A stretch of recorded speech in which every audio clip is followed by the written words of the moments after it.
والعاقبة للمتقين، والصلاة والسلام على رسوله محمد وآله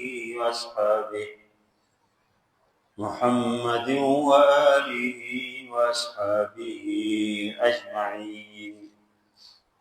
أما بعد، فأعوذ بالله من الشيطان الرجيم. بسم الله الرحمن الرحيم.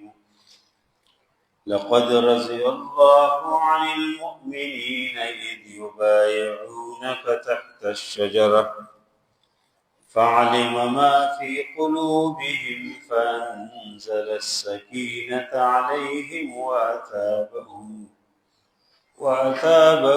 فتحا قريبا. وعن عائشة رضي الله تعالى عنها قالت قال رسول الله صلى الله عليه وسلم: ألا أستحي من رجل تستحي منه الملائكة. صدق الله العظيم وصدق رسوله النبي الكريم، ونحن على ذلك لمن الشاهدين والشاكرين، والحمد لله رب العالمين. اللهم صل على محمد وعلى آل محمد كما صليت على إبراهيم وعلى آل إبراهيم إنك حميد مجيد. اللهم بارك على محمد وعلى آل محمد كما باركت على إبراهيم وعلى آل إبراهيم إنك حميد مجيد. یہ ذی الحج کا مہینہ ہے اور آج 19 تاریخ ہے، اور 18 ذی الحج کو عثمان غنی رضی اللہ عنہ کی یوم شہادت ہے۔ جمعے کا دن تھا اور عصر کی نماز کے بعد حضرت عثمان غنی رضی اللہ عنہ کے گھر کے اندر بلوائی گھس کے اس کو شہید کیا، تو بہت مظلومانہ شہادت ہے اس کو۔ یہ جو حدیث میں نے آپ کو سامنے پڑھنے کے ساتھ حاصل کیا، یہ جو آیات ہے ان کے تعلق بھی حضرت عثمان غنی رضی اللہ عنہ کے زندگی کے ساتھ ہے، اور یہ جو آیات ہے اس میں بیعت الرضوان مشہور بیعت ہے جو اللہ کے نبی صلی اللہ علیہ وسلم نے عثمان غنی رضی اللہ عنہ کی شہادت کی خبر سن کے صلح حدیبیہ کے موقع پہ جو جھوٹی خبر دی، تو اللہ کے نبی صلی اللہ علیہ وسلم نے صحابہ سے ایک بیعت لی، اور صحابہ نے اپنے ہاتھ اللہ کے نبی صلی اللہ علیہ وسلم کے ہاتھ کے اوپر رکھ کے ایک وعدہ کیا تھا، ایک بیعت کی۔ اس بیعت کو بیعت الرضوان کہتے ہیں، یعنی اللہ نے اپنی رضامندی کا اظہار کیا۔ اس کا ذکر اللہ نے اسی آیات کے اندر کیا جو میں نے تلاوت کی۔ نبی کریم صلی اللہ علیہ وسلم نے شوال کے مہینے میں 6 ہجری شوال کا مہینہ اللہ کے نبی صلی اللہ علیہ وسلم نے خواب دیکھا کہ اللہ کے نبی صلی اللہ علیہ وسلم بیت اللہ میں داخل ہو رہے، عمرہ ادا کر رہے ہیں، اور نبی کی جو خواب ہے وہ تو وہی ہوتی ہے۔ ویسے عام انسانوں کو بھی جو خواب ہے، نبی کریم صلی اللہ علیہ وسلم نے فرمایا کہ نبوت کے علوم میں سے یہ 46واں حصہ ہے۔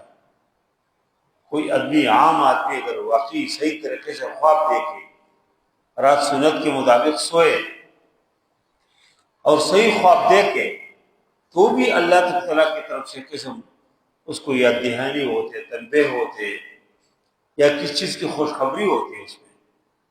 لیکن جب نبی کی خواب دیکھے وہ تو وہی ہوتے ہیں، اور اللہ نے سورۃ فتح کے آخر میں ذکر کیا لقد صدق اللہ رسولہ الرؤیا بالحق، کہ اللہ نے پیغمبر کے خواب کو سچ کیا کہ لتدخلن المسجد الحرام انشاء اللہ آمنین محلقین رؤوسکم، کہ مسجد حرام میں داخل ہو گئے اور حلق کر رہے ہوں گے، کوئی حلق کر دیں گے، کوئی قصر کریں گے بالوں کو، امن کے ساتھ، کوئی خوف کے خطر کے بغیر۔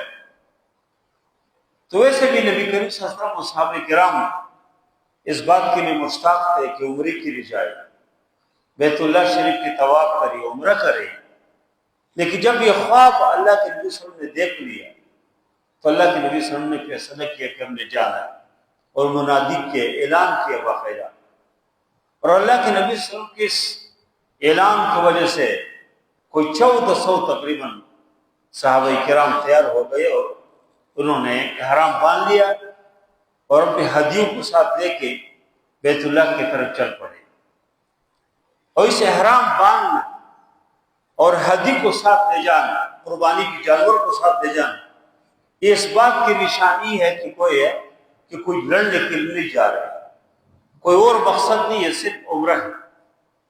لیکن ہوا یہ کہ جب نبی کریم صلی اللہ علیہ وسلم حدیبیہ کے مقام پہ پہنچے تو کافروں نے اس کا راستہ روک دیا اور کہا ہم آپ کو آگے جان نہیں دیں گے۔ نبی کریم صلی اللہ علیہ وسلم نے مذاکرات کے لیے عثمان غنی کو بھیج دیا کہ تم جاؤ ان کے ساتھ، کفار کے ساتھ مذاکرات کرو، ان سے یہ کہو کہ ہم لڑنے کے لیے نہیں آئے، ہم لڑنا نہیں چاہتے، اب صرف عمرہ کر کے واپس آئیے، اس لیے کہ ہمارے پاس صرف ایک تلوار ہے، ایک حرام ہے، اور ایک قربانی کی جانور ہے۔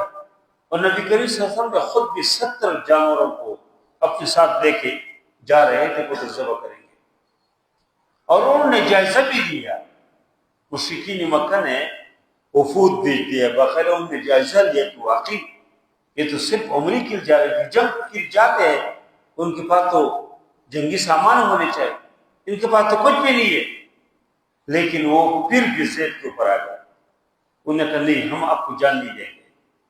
اور پھر نبی کریم صلی اللہ علیہ وسلم نے حضرت عثمان غنی کو بھیج دیا کہ تم جاؤ مذاکرات کرو۔ جب وہ ادھر مکے میں پہنچے اور مکے کے اندر عثمان غنی کے خاندان کی بنو امیہ کے بہت سارے لوگ تھے، ادھر بڑے بڑے لوگ، بڑے سردار موجود تھے، حضرت ابو سفیان کے روس ایمان نہیں لائے وہ موجود تھے، دیگر لوگ موجود تھے۔ جب عثمان غنی ادھر پہنچے تو انہوں نے اس کی بات سن لی، ان سے کہا کہ تم تو اکیلے جا کے عمرہ کرو، لیکن اس پیغمبر کو عمرے کی اجازت نہیں۔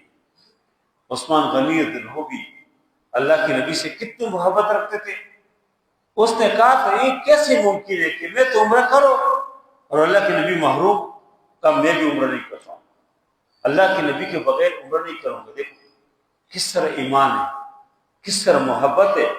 اگر ہم ہوتے نا، ہم سمجھتے کہ چلو عبادت ہے ہم تو کر لیں گے نا، اللہ کے نبی صلی اللہ علیہ وسلم کو اگر اجازت مل جائے، صحابہ کو موقع مل جائے وہ تو آ جائیں گے، کر دیں گے، لیکن جب تک اس کو موقع نہیں ہے ہم تو کر دیں۔ لیکن عثمان غنی نے کہا کہ نہیں، یہ ہو نہیں سکتے کہ میں عمرہ کروں اور اللہ کے نبی صلی اللہ علیہ وسلم صحابہ کرام کو عمرے کی اجازت نہ ہو، کہہ نہیں سکتے۔ تو عثمان غنی اس وقت کچھ وقت انہوں نے روک کے رکھا اس بات کو پر منوانے کے لیے کہ تم عمرہ کرو، اس نے کبھی بھی عمرہ نہیں کرتا۔ ادھر خبر پہنچ گئی نبی کریم صلی اللہ علیہ وسلم کے پاس کہ عثمان غنی کو شہید کیا کافروں نے، اور کسی سفیر کو اور قاصد کو شہید کرنا یہ تو بہت بڑا جرم ہے۔ تو نبی کریم صلی اللہ علیہ وسلم نے فرمایا کہ اگر واقعی عثمان غنی کو شہید کیا ہو پھر ہم نے لڑنا ہے۔ اور دیکھو یہ لڑائی اور لڑائی کا فیصلہ کرنا دشمن کے آپ ملک میں ہے، دشمن کے علاقے میں ہے، اپنے ملک سے بہت دور ہے، یہ کوئی آسان فیصلہ نہیں تھا۔ تو نبی کریم صلی اللہ علیہ وسلم نے جب اعلان کیا کہ عثمان غنی اگر شہید ہو تو پھر ہم نے لڑنا ہے، تو سارے صحابہ نے بیعت کی، ہر ایک نے آ کے اللہ کے نبی صلی اللہ علیہ وسلم کے ہاتھ کے اوپر ہاتھ رکھ دیا اور بیعت کی۔ ان الذین یبایعونک انما یبایعون اللہ، اللہ فرماتے کہ جو آپ کے ساتھ بیعت کر رہے ہیں یہ اللہ کے ساتھ بیعت کر رہے ہیں۔ ید اللہ فوق ایدیہم، ان کے ہاتھ کے اوپر اللہ کا ہاتھ ہے. یہ جو پیغمبر صلی اللہ علیہ وسلم کے ساتھ بیعت کر رہے اور پیغمبر صلی اللہ علیہ وسلم کے ہاتھ پہ ہاتھ رکھ دیا، اس کے اوپر اللہ کے ہاتھ ہے، ید اللہ فوق ایدیہم. اور پھر نبی کریم صلی اللہ علیہ وسلم نے سارے صحابہ سے بیعت کی. عثمان غنی رضی اللہ عنہ کی موجود نہیں تھے تو نبی کریم صلی اللہ علیہ وسلم نے خود اپنے ہاتھ کو عثمان غنی کا ہاتھ سمجھا اور کہا اگر وہ موجود ہوتے وہ بھی بیعت کرتے، اور پھر ان کی طرف سے بیعت کی. اور یہ بیعت جس درخت کے نیچے ہو گئی اس کا ذکر اللہ نے کیا ہے. لقد رضی اللہ عن المؤمنین، اللہ راضی ہو گئے، اللہ خوش ہو گئے مومنوں سے. اذ یبایعونک تحت شجرہ، جس وقت وہ بیعت کر رہے تھے آپ کے ساتھ تحت الشجرۃ، درخت کے نیچے. اذ یبایعونک تحت الشجرۃ. اور پھر اللہ نے پوری اس تفصیل آگے چند آیت میں ذکر کی. اس وجہ سے اس بیعت کو، اس پوری بیعت کو بیعت الرضوان کہتے ہیں. اور پھر عثمان غنی رہو زندہ آ گیا. جب وہ آ گیا اور کفار کے ساتھ مذاکرات ہو گئی اور کفار نے کہا کہ ہم آپ کو اس سال عمرہ کا اجازت نہیں دیں گے، اس سال تم واپس جاؤ، آئندہ سال آ جاؤ. آئیں گے تو آپ کے ساتھ کوئی تلوار اور کوئی چیز نہ ہو. اور اس طرح شرائط رکھ دی. اس دوران اگر ہم میں سے کوئی آدمی مسلمان ہو جاتے آپ کے پاس آ جائے تم اس کو واپس کریں گے، اور اگر کوئی آدمی مرتد ہو جائے آپ میں سے ہمارے پاس آ جائے ہم اس کو واپس دیں گے. اور بھی بہت عجیب شرائط رکھ دی. تو نبی کریم صلی اللہ علیہ وسلم نے چار شرائط مانی. صحابہ کرام نے فرمایا، خاص عمر فاروق رضی اللہ عنہ نے کیا رسول اللہ ہم اتنی کمزور شرائط کے اوپر کیوں صلح کریں کہ اگر ان میں سے کوئی مسلمان ہو جاتے ہمارے پاس آ جائے ہم واپس کریں گے، اور اگر ہم میں سے کوئی جو ہے مرتد ہو جاتے واپس نہیں کریں گے. اور جو شرائط ہے، لیکن اللہ کے نبی صلی اللہ علیہ وسلم اللہ کے پیغمبر تھے، اس کو جہاں درس نظر دیا ادھر صحابہ کرام کی نظر نہیں پہنچ سکی. آج بھی ایک آدمی سوچتے کہ واقعی بظاہر تو بہت کمزور شاعر ہے، لیکن ادھر جب نکلے اللہ نے اس پوری صورت نازل کی کہ انا فتحنا لک فتحا مبینا. فرمایا کہ ہم نے آپ کو فتح مبین دے دیا. اس لیے کافر یہ چاہتے تھے کہ کس طریقے سے لڑائی ہو جائے اور ہم پوری دنیا میں ڈنڈورا مچائے کہ دیکھو یہ تو عمرے کا بہانہ بنا کے آئے تھے لڑنے کے لیے. لیکن اللہ کے نبی صلی اللہ علیہ وسلم نے فرمایا کہ نہیں، ہم نہیں لڑیں گے. وَهُوَ الَّذِي كَفَّ أَيْدِيَهُمْ عَنكُمْ وَأَيْدِيَهُمْ عَنْهُمْ. فرمایا کہ اللہ وہ ذات ہے کہ جس نے اس کے ہاتھ کو آپ سے روکا اور آپ کے ہاتھوں کو ان سے روک دیا. لڑنے کا موقع نہیں آیا. اسی دوران جب نبی کریم صلی اللہ علیہ وسلم ادھر موجود تھے کئی بار ان کے لوگ آ گئے اور رات کے ٹائم میں حملہ کیا. ایک بار صحابہ کرام نے 70 لوگوں کو پکڑ لیا اور واپس چھوڑ دیا، کہا جاؤ واپس. کچھ نہیں کہا ان کو. پہلے وہ چاہتے تھے کہ کس طریقے سے مسلمانوں کے وہ ہمارے خون بہائے کسی ایک آدمی کے، اور ہم کہیں دیکھو جی یہ مسلمان تو دھوکے سے آئے تھے، کہتے ہیں عمرے کے لیے آ رہے اور عمرہ نہیں تھا، یہ تو ہمارے ساتھ لڑ رہے تھے. لیکن اللہ کے نبی صلی اللہ علیہ وسلم لڑے نہیں. دوسری جو شرائط ہے، دیکھو اللہ کے نبی صلی اللہ علیہ وسلم کی درست جو ذہن ہے، جو سوچ ہے کہ اللہ کے نبی نے فرمایا کہ اس میں سے کوئی آدمی مسلمان ہو جائے ہمارے پاس آ جائے ہم اس کو نہ رکھیں، اللہ اس کی راستہ بنائیں گے. اور ہوا اس طرح. کچھ لوگ مسلمان ہو گئی، نبی کریم صلی اللہ علیہ وسلم نے واپس کیا اور وہ ایک جگہ میں بیٹھ گئے اور انہوں نے کفار کے اور رسد کے راستے کو بند کیا. پھر وہ خود کافر نبی کریم صلی اللہ علیہ وسلم کے پاس آ گئے کہ ان کو بلاؤ کے پاس، مدینے میں بلاؤ تاکہ ہمارا راستہ کھل جائے. تو اللہ کے نبی نے فرمایا کہ جو آدمی مسلمان ہو کے ہمارے پاس آئیں گے اللہ اس کی راستہ بنائیں گے. اور جو ہم میں سے مسلمانوں میں سے اگر کوئی آدمی مرتد ہو جائے، کافر ہو جاتے، ان کے پاس جاتے تو ہم اس کو کیا کرتے؟ اس کا ہمیں فائدہ کیا؟ کیوں اس کو رکھے کہ ایک آپ کے ہاتھ مفلوج ہو جائے، آپ کے ہاتھ جو ہے کینسر ہو جائے تو اس کو رکھنے کے فائدہ کیا؟ تو اللہ کے نبی صلی اللہ علیہ وسلم فرمایا کہ اس کو تو راستے میں پھر جب آیت نازل ہو گئی سب سے پہلے اس کے اوپر خفت ہوتے عمر فاروق ادھر ہوتے. عمر فاروق نبی کریم صلی اللہ علیہ وسلم کے پاس آ گئے اور کہا یا رسول اللہ تم صحیح برحق پیغمبر ہے کہ نہیں؟ کہا بالکل بے برحق پیغمبر. کم نے جو کلمہ پڑھا صحیح پڑھا کہ نہیں؟ کہا بالکل تم مسلمان مومن ہو، آخرت ہے، جنت ہے، اللہ موجود ہے، اللہ کے رسول. تو عمر فاروق نے فرمایا کہ پھر کمزور شرائط کے اوپر ہم کیوں کیوں صلح کر رہے؟ اور بکر صدیق رضی اللہ عنہ نے سمجھایا کہ عمر تم جلدی نہ کرو، اللہ کے پیغمبر جاتے ہیں۔ اور راستے میں جب یہ آیت نازل ہو گئے تو عمر فاروق رضی اللہ عنہ کو بہت زیادہ احساس ہوا کہ میرے چلنے کی، خود ان کو احساس ہوا۔ بہرحال اللہ نے فتح مبین سے تعبیر کی، اور اس کے بعد اللہ نے فتوحات کی ایک سلسلہ شروع کیا۔ صلح حدیبیہ کے بعد یہ فتح مکہ، یہ حنین، اور یہ مسلسل فتوحات ہیں جو اللہ نے اس کے سلسلے کو جاری کیا۔ تو عثمان غنی رضی اللہ عنہ کے اس آیات کے اندر فضیلت کی قسم اللہ نے ذکر کیا، اور نبی کریم صلی اللہ علیہ وسلم کی کتنی اعتماد ہے کہ اللہ کے نبی صلی اللہ علیہ وسلم نے اس طرح موقع پہ کہ جب مذاکرات کے بعد اب اس آدمی کو بیچ سکتے ہیں جس کے اوپر آپ کو زیادہ اعتماد۔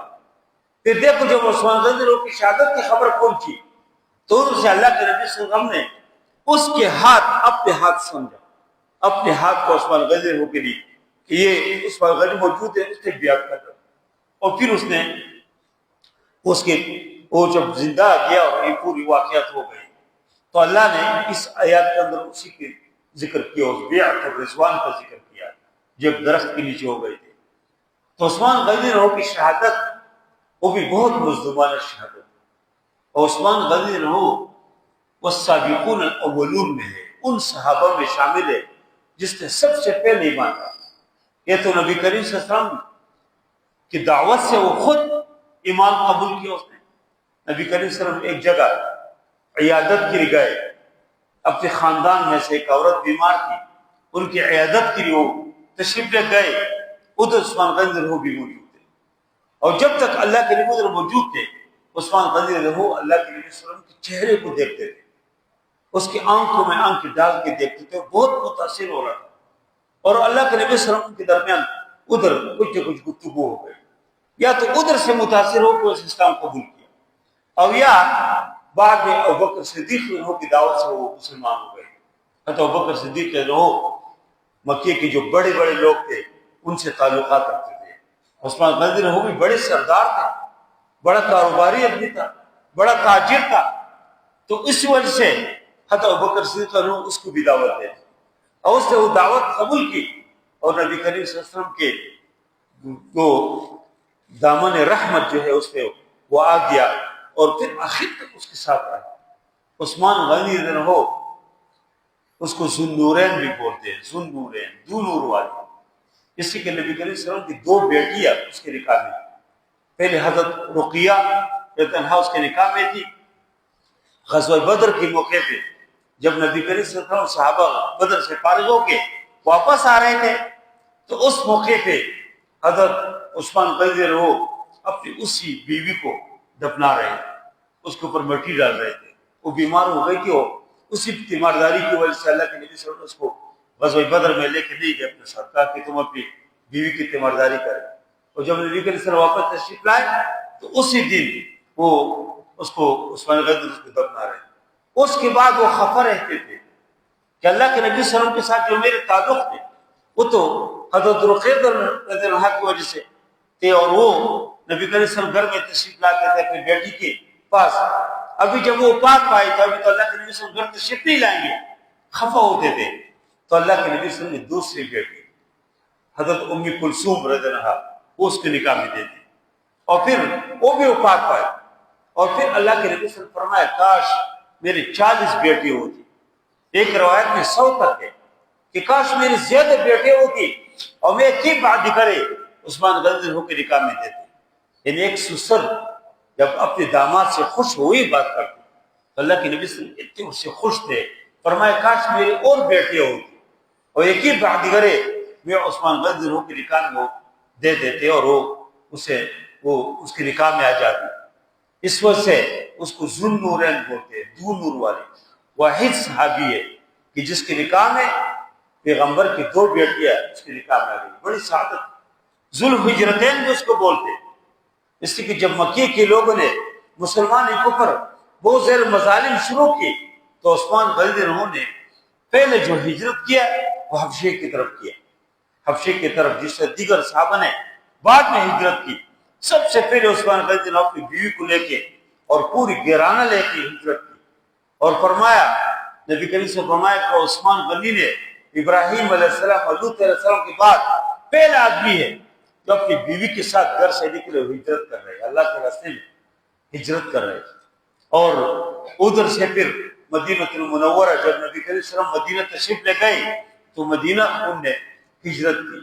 عثمان غنی رضی اللہ عنہ کے ویسے بہت فضیلت ہے کہ جو خطیب خطبہ دیتے ہیں اس میں یہ ہر صحابی کے خلفائے راشدین کی الگ الگ نبی کریم صلی اللہ علیہ وسلم نے فضیلت ذکر کی، تو اس میں ابوبکر صدیق رضی اللہ عنہ کی جو فضیلت ہے کہ ارحم امتی، کہ میرے امت کے سب سے رحم دل آدمی تھے، ارحم امتی بے امتی ابو بکر۔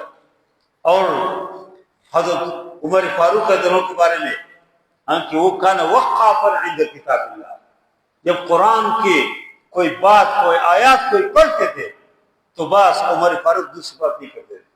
اور عثمان غنی وعلی کامل ایمان والحیا، کہ کامل ایمان اور حیا والے تھے، ایمان اور حیا۔ اور عزیز لوگوں کی فضیلت ذکر کیا ہے نبی کریم صلی اللہ علیہ وسلم نے، واخذاهم علی، عزیز لوگوں کو اللہ نے بہت صلاحیت دی، بہت اللہ نے اس کو علم دیا، فیصلوں کی بہترین فیصلے وہ کرتے تھے۔ تو عثمان غنی ہو کے یہ جو خصوصیات ہے اللہ کے نبی نے ذکر کیا، ایک اس کے کامل ایمان کے جب سے ایمان لائے تو پوری طرح کوئی ایسے کام جو بھی کبھی نہیں کیے جو اسلام اور ایمان کے منافی، اللہ کے نبی صلی اللہ علیہ وسلم کی پوری طرح گرویدہ ہو گیا۔ اور دوسری چیز پہ جو ہے وہ حیا ہے، عثمان غنی کی حیا بہت مشہور ہے۔ حیا میں ایک مسلمان مومن کی بہت بہترین چیز، بنیادی چیز ہے کہ کبھی اگر ایمان کمزور بھی ہو، انسان کے اندر حیا ہو، حیا تو حیا کی وجہ سے بات کام لوگ بھی کرتے، لیکن ایمان بھی کمزور ہو، حیا بھی نہ ہو، اضافات دخل حیا فسنا معاشر، حیا ختم ہو جائے تو جو کچھ کرنا چاہتے کرو۔ کہ جو لوگ اکثر بیہودہ کام کرتے، لوگ کے سامنے کر رہے ہوتے اور وہ کوئی شرم حیا نہیں ہے، وجہ یہ کہ ایمان تو کمزور ہے ہی لیکن اس کی حیا بھی نہیں ہے، اس کے اندر حیا ہونا تو انسان بہت ساری چیزیں بچ جاتے ہیں۔ اس وجہ سے فرمایا کہ الحیاء من الایمان، حیا ایمان کا حصہ ہے۔ تو عثمان غنی کے اندر حیا بہت زیادہ تھی۔ اور یہ جو حدیث میں نے آپ کے سامنے پڑھ لی ہے اس کے اندر بھی حضرت عائشہ فرما رہی ہے کہ ایک دن نبی کریم صلی اللہ علیہ وسلم اپنے گھر میں، اپنی حضرت عائشہ فرما رہی ہے کہ پیر میرے گھر میں موجود ہے، اور کاشفا عن ساقیہ او فخذیہ، ران سے کپڑا اٹھا ہوا تھا اور یا اس کی پنڈلیوں سے کپڑا اٹھا ہوا تھا۔ اسی دوران حضرت ابوبکر صدیق انہوں نے گیٹ کٹکھٹا، اجازت طلب کی، اللہ کے نبی اجازت دے دی کہ آ جاؤ۔ آگے اللہ کے نبی سے اس طرح بیٹھے، کوئی حرکت نہیں کی، وہ کپڑا سیدھا نہیں کیا، اور ابوبکر صدیق گفتگو کی چلے گئے۔ اس کے بعد حضرت عمر فاروق تشریف لائے، گیٹ کٹکھٹائے، اجازت دی، فاستأذن عمر، تو فأذن له، اللہ کے نبی نے اجازت دے دیا، ولم یبالغ، کوئی پرواہ نہیں کہ اللہ کے نبی نے آ گیا۔ عمر فاروق نے گفتگو کی، اللہ کے نبی سے اس طرح موجود تھے، وہ کپڑا ران سے تھوڑے سے اٹھا ہوا تھا اور یا پنڈلیوں سے اٹھا ہوا تھا۔ جب اس کے بعد عمر فاروق جب چلے گئے تو عثمان غنی ہوا گئے، گڑ کٹکھٹایا، پوچھا کون ہے؟ کہا عثمان غنی رضی اللہ عنہ ہے۔ تو اللہ کے نبی صلی اللہ علیہ وسلم سیدھی بیٹھ گئے، وہ کپڑا اپنے ران کے اوپر، بدن کا جو حصہ نظر آتا اس کے اوپر کپڑا ڈال دیا، اور عثمان غنی نے تشریف لائے، گفتگو کی اور چلے گئے۔ جب وہ چلا گیا حضرت عائشہ نے پوچھا کہ یا رسول اللہ، عجیب بات ہے کہ میرے والد ابوبکر صدیق تشریف لائے، فلم تحتش له ولم تبالغ، آپ نے حرکت نہیں کی، آپ نے کوئی پرواہ نہیں کی۔ اس کے بعد عمر فاروق جیسے آدمی آ گیا، آپ نے کوئی حرکت نہیں کی، آپ نے کوئی پرواہ نہیں کی، اور جب عثمان غنی آ گیا تو آپ سیدھے ہو کے بیٹھ گئے اور آپ نے وہ بدن کا جو حصہ نظر آ اس کو ڈانپ دیا۔ یہ کیا ہے؟ تو فرمایا کہ عائشہ الا استحی من رجل تستحی منہ الملائکہ، فرمایا کہ اس آدمی سے میں حیا نہ کرو جس سے فرشتے حیا کرتے۔ عثمان غنی رہو بہت حیا نہ کرتے تھے۔ اور پھر فرمایا اگر میں اس طرح موجود ہوتا نا کہ میرے بدن کو کچھ حصہ نظر آ رہا ہے تو عثمان غنی بول نہیں سکتے، میرے ساتھ بات نہیں کر سکتے، وہ ممکن ہے واپس جاتے۔ اس وجہ سے نبی کریم صلی اللہ علیہ وسلم سیدھے ہو کے بیٹھے اور نبی کریم سے فرمایا کہ اس سے فرشتے حیا کرتے۔ ایک بنیادی صفت ایک مسلمان اور مومن جو عثمان غنی رہو کے کردار سے معلوم ہوتے وہ حیا ہے، کہ مسلمان کو حیاناک ہونا چاہیے۔ کبھی اگر ایمان کمزور بھی ہو تو اس کمزی آ بھی جائے تو حیا کی وجہ سے بہت سارے کام لوگ نہیں کرتے. میرے بیک گراؤنڈ یہ ہے جی، میرے خاندان کو پتہ چل جائے گا اس کام کے، میرے دوستوں کو پتہ چل جائے گا. جس آدمی کے اندر یہ چیز بھی ختم ہو جائے نا، یہ حیا بھی ختم ہو جائے، بس وہ کسی گڑھے میں گر جائے. اس سے عثمان غنی رضی کی بہت بنیادی صفت جو نبی کریم صلی اللہ علیہ وسلم نے ذکر کیا، یہ حیا ذکر کیا. اور تیسرے نمبر پر عثمان غنی کی جو بہت بنیادی صفت ہے وہ سخاوت ہے. سخاوت میں بہت بڑا نام. اور دونوں ہاتھ سے پہ خرچ، اللہ نے بہت کچھ دیا، دونوں ہاتھ سے خرچ کیا. اپنے اوپر خرچ نہیں کیا، اپنی غربت، اپنی جو کچھ ہے وہ تو اپنے طور پہ ہے، لیکن لوگوں کے اوپر، امہات المومنین کے اوپر، غریب مہاجرین صحابہ کے اوپر، انصاریوں کے اوپر، بدری صحابہ کے اوپر، اور وہ یتیموں کے اوپر، ہر طرح کے لوگوں کے اوپر پیسہ خرچ کیا.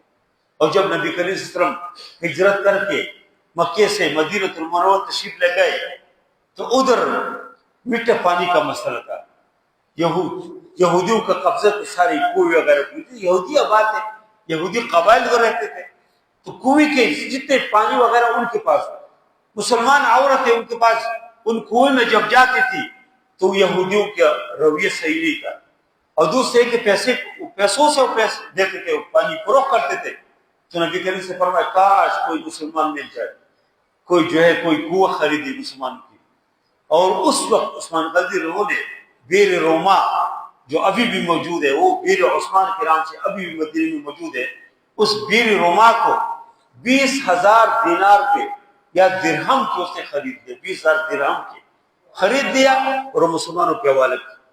اور مسلمان خواتین اور سب ادھر جاتے تھے اور اس سے پانی پیتے تھے.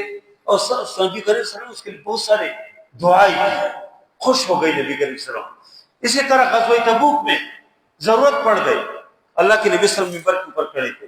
مسلمانوں کے پاس کبھی ایسے وسائل نہیں آئے کہ پہلے سے وسائل جمع ہو، سب کچھ ہو اور پھر لڑائی لڑ رہے. غزوہ تبوک بہت مشکل غزوہ تھا، روم کی فوجیوں کے ساتھ مقابلہ تھا، کوئی آسان کام نہیں ہے، بہت دور جانا تھا. قرآن نے سورۃ توبہ میں اس کی پوری تفصیل موجود ہے.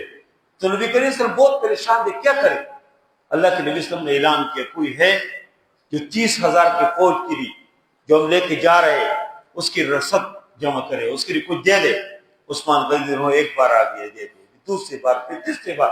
اور اللہ کے نبی صلی اللہ علیہ وسلم اس کی درہم 1,000 درہم ہاتھ میں لے کے ایسے کھڑے تھے منبر کے اوپر، اور ایک ہاتھ دوسرے ہاتھ پر ایسے ڈالتے تھے اور کہا آج کے بعد عثمان کو کوئی جو عمل ہے وہ نقصان نہیں. اور نبی کریم صلی اللہ علیہ وسلم چہرے سے خوش ہو گئے، چہرہ چمک اٹھا.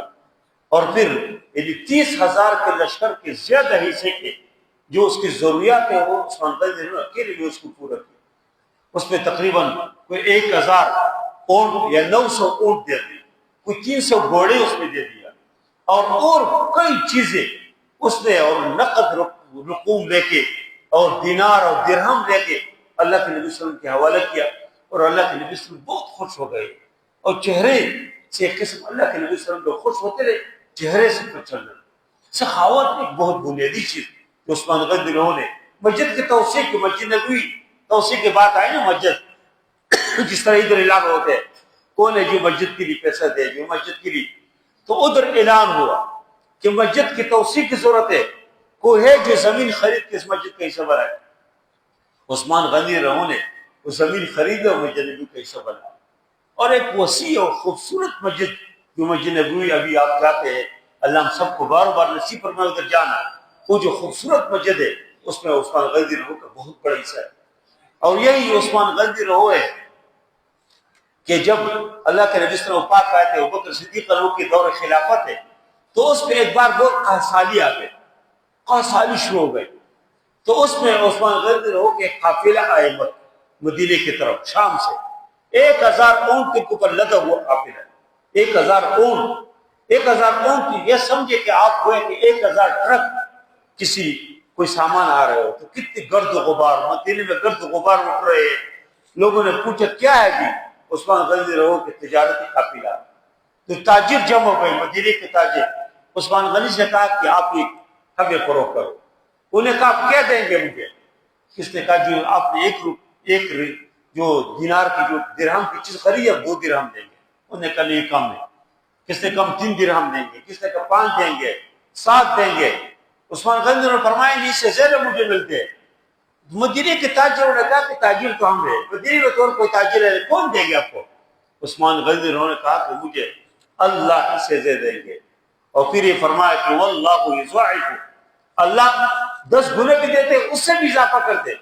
اور پھر پورا وہ مال جو 1000 اونٹوں کے اوپر لدا ہوا سامان ہے، اس کو ابوبکر صدیق عنہ کے حوالے کیا، وہ خلیفہ تھے، اور کہا یہ مدینے کے غریبوں میں، فقیروں میں جو غربت ہے اور جو اس وقت قحط ہے، ان تمام لوگوں میں تقسیم کرو۔ اور اس نے تقسیم کیا۔